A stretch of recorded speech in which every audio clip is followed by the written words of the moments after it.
Muli isang mapagpalang araw mga kabiyahe. So sa araw na ito samahan niyo ako, sasakay tayo dito sa sa LRT ng Macau. Papakita ko sa inyo kung gaano kaganda yung railways ng Macau. Yan yung nakikita nyo. Yan yung railways ng Macau. Kung mapapansin nyo, wala siyang mga walang mga kable sa taas. Yan. Compared dun sa ibang ng ibang bansa, kagaya dyan sa atin sa Pilipinas, may may mga kable sa taas. Yan, wala. Ayan, kita nyo pa yan. Ayan. Ganyan lang yung daanan niya. Napakaganda ng napakaganda ng railways nila. Tapos dito mapapansin nyo yung train nila, dalawang dugtong lang.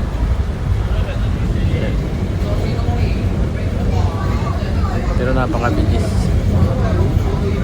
Yan. Napakaganda sumakay kasi hindi ka madaming sumasakay.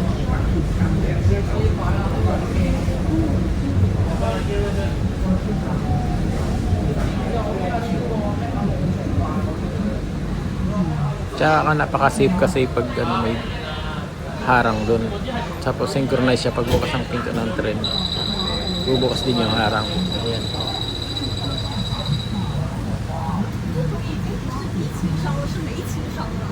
So hindi ka mag-aalala na mahulog ka doon sa sa rails.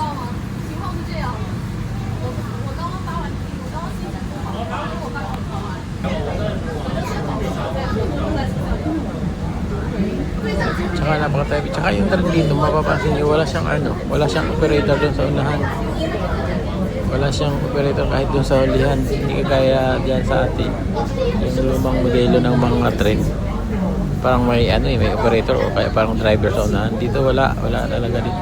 Nakamakita ng tao. May mga nag-check lang pumapasok sa loob ng tren, pero wala talagang operator doon sa unahan.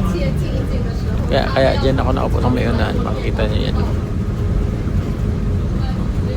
Yan, makikita yung mga gagandang tanawin ng Macau. Dadaanan mo yung mga magagandang hotel. Yan.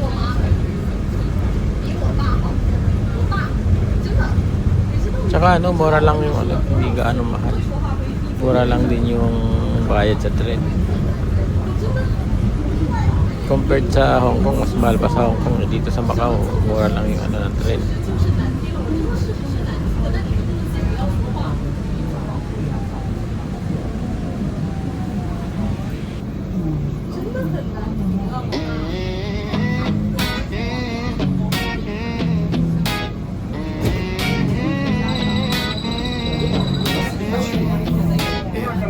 Malayo malapit, sa mapa di malaki.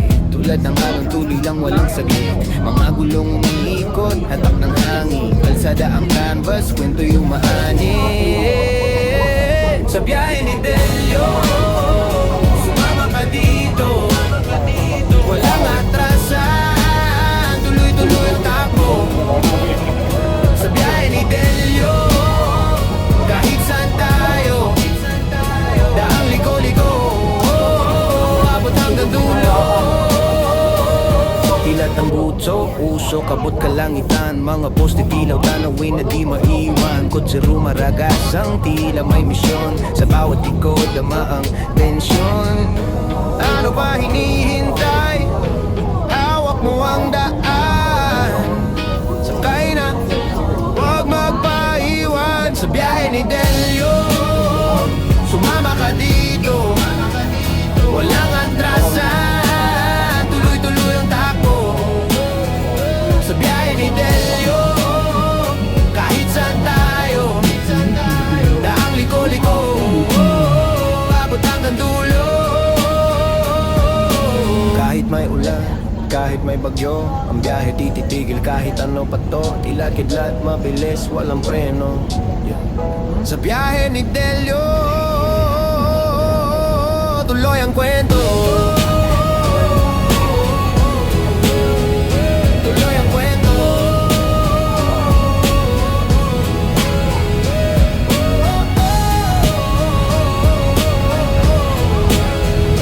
Tuloy ang kwento.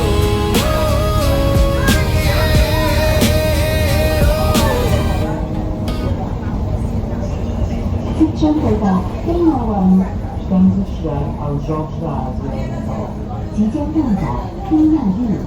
We are arriving at East Asian Game。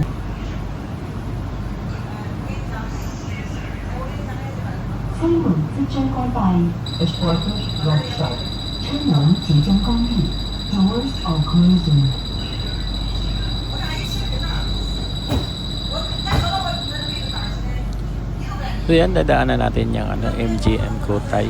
Ayan. Sa yun sa harap niya, yun yung Wind Palace Kotay. Ayan. At doon naman sa may bandang yung makikita natin. Sa naman yan yung City of Dreams Macau. Diyan yung Grand Hyatt. At diyan nagtatrabaho si Dilio. Ayan, ayan. Grand Hyatt Macau yan.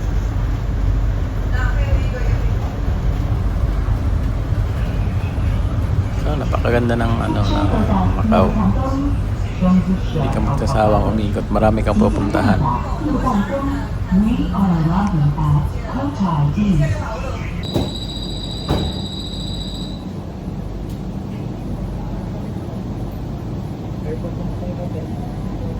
本列車將本站淡水碼頭。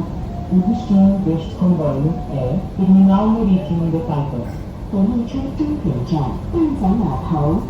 This train's destination is Tai Kok Ferry Terminal。So yun, maraming salamat sa pagsama sa biyahe ni Dilio.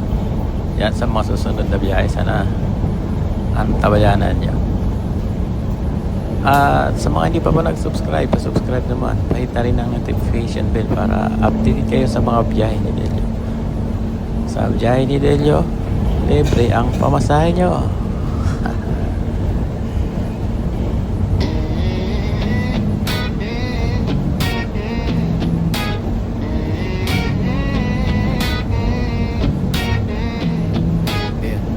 Malayo malapit, sa mapa di balaki. Tulad ng alon tuloy lang walang saglit. Mga gulong umiikot, hatak ng hangin. Kalsada ang canvas, kwento yung maani. Sa biyahe ni